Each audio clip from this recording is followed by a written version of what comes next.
Alright, hello everyone, it's Mr. Punquist from Evermore Bound, and I want to start off by saying that almost nothing I say in this commentary will be unique. Whatever I say here, you will have heard from a billion Twitter posts, 1,000 other commentaries, and 100 other Reddit posts. But yet, I'm still making this commentary for two reasons. Firstly, I feel like these comments need to be repeated ad nauseum into the void until at least some reaction comes out of it, positive or negative. And secondly, because I believe right now, with franchising, developer collaboration as seen in Warzone and Vanguard, and the eventual expansion team integration that will be happening to the CDL over the next few years, I believe we are the closest we will ever be to having the power/opportunity as ranked play fans to actually get what most people are asking for. So let's start with some explanations, because honestly I can't blame you for not being invested in a forgotten ranked mode in a game series that is now more about where you're dropping than what rank you are. For the past few Treyarch titles, their ranked plays have consisted of a ladder system where the only way to progress is through placements. The moment you complete your 5 or 1 if you've already played before placement matches, you are put into a division with people allegedly similar to your skill level. From that moment on, you'll spend the rest of your league play career grinding ladder points for matches during events. Events are basically small windows of 3 to 4 days where you do your best to hit number 1 of the leaderboard in the division you were placed in. Once the events are over, whatever place in the leaderboard you were will reward gems, and these gems are used to level up your overall league play rank, which is different from the skill rank. Just want to point that out now. This overall rank is the animal icon that you see next to your name. That's either bronze, silver, or gold. You will then have to requeue for your new placements, and hopefully if you played well enough during the event, or more likely got lucky with a lazy leaderboard, the game will promote your skill rank. The reason this was carried over from BO4, even though this was fairly disliked during its year as well, was because, to quote Treyarch, League play in Black Ops 4 was by far our most played ranked competitive mode in Black Ops series history, setting new records for the number of matches played and time invested by the community. Its accessible ladder system kept players coming back for more, and its core design solved several fundamental problems with Black Ops 2's model by introducing a progressive rank system, running more frequent events in shorter sprints, and ensuring faster and healthier matchmaking for participants.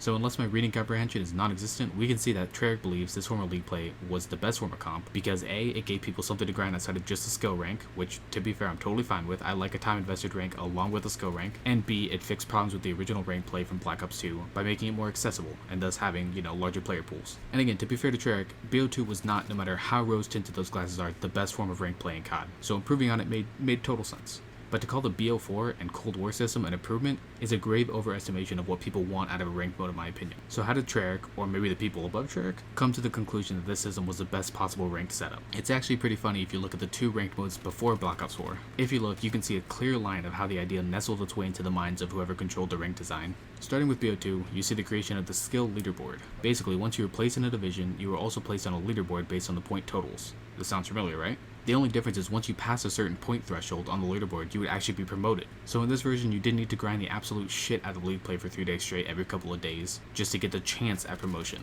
It was consistent point totals that earned you the rank. Then moving over to Black Ops 3, you see a totally different styled league play system. Arena mode got rid of the average bronze, silver, gold, plat, master styled skill system and replaced it with a leveling system that only goes up through wins. So basically similar to the old Blackout system. So you take both these systems, combine them, simplify them down a tad bit, and bam, you got yourself the current league play system. But if you were to look back at both those systems, you'd notice there's one pretty large difference between both the BO2 and the BO3 rank play systems and the BO4 and Cold War systems. 2 words: consistent progress. You play enough games of BO2, climb the ladder high enough, and eventually you'll be placed in Masters. You play and win enough games of BO3, get enough stars, and you'll eventually hit max rank. This is the exact opposite for Cold War's league play.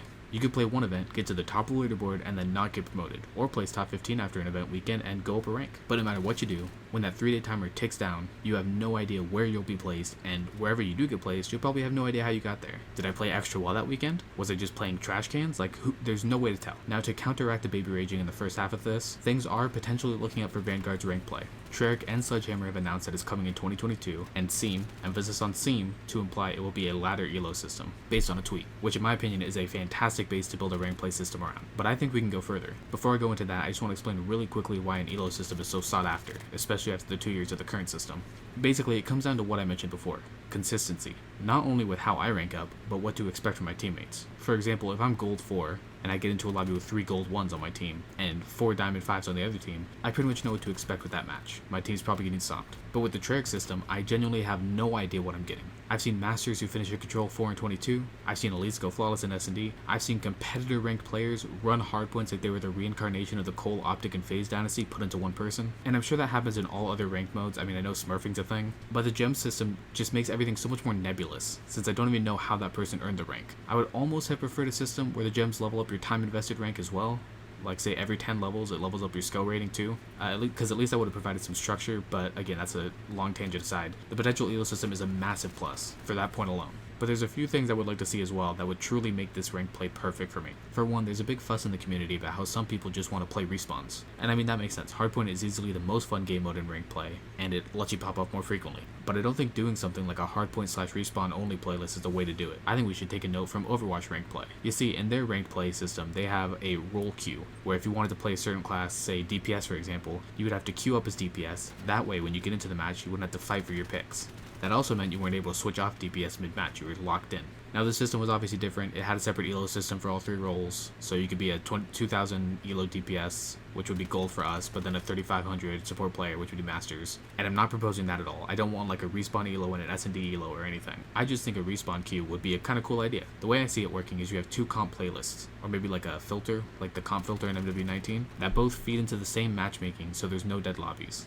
The respawn queue would heavily, and I mean heavily here, weight control CTF Dom and Hardpoint over S&D. Like I'm talking about 9 to 1 odds of a respawn over an S&D. But the trade-off would be less elo progression, since it's honestly easier to carry a Hardpoint as a really good player. The other trade-off for that would be that you also get lower elo if you happen to get loaded into an S&D in that 1 out of 9 times. Now to make this not totally useless for the grinders out there, you wouldn't lose a massive amount of elo earning potential by playing this instead. Like let's say for example if you play a Hardpoint and win in the normal playlist, filter, whatever thing I'm thinking of right now, you'd get like plus 100 to your elo and be on your way. But if you're in the respawn one, you'd get only 75, something like that. So it's not like a massive drop off, but it lets streamers do what they do best, entertain people and get them wanting to continue to play. And this might sound like a crazy idea, but the amount of pros I saw this year complaining about playing Control and S&D for 14 hours a day made me straight up not want to hop into League play myself, because I wasn't excited for that either. Although maybe I'm just easily influenced. I think another swell thing would be more ranked play rewards. I'm going to just go through this part quickly since it's already been confirmed by Treyarch that the 2022 ranked play will have rewards, but I'd love to see camos for every skill rank, like a gold gun for a gold rank, a diamond gun for a diamond rank, and some sort of dark matter or something for masters. And since operators are also an integral part of COD now, a platinum and above operator skin would be really cool, as you could take that shit into Warzone and maybe convert some people on the way. But other than those specific things, I really don't care what they give us as long as they give us stuff in general, because there will always be people out there who are willing to grind ranks for nothing. But getting the casual fan to want to grind as well is what's really going to keep this ranked play mode alive. And in the end, that's all any comp fans really want. A ranked play that rewards us not only for our time by giving us consistent ways to progress, but that values our investment by,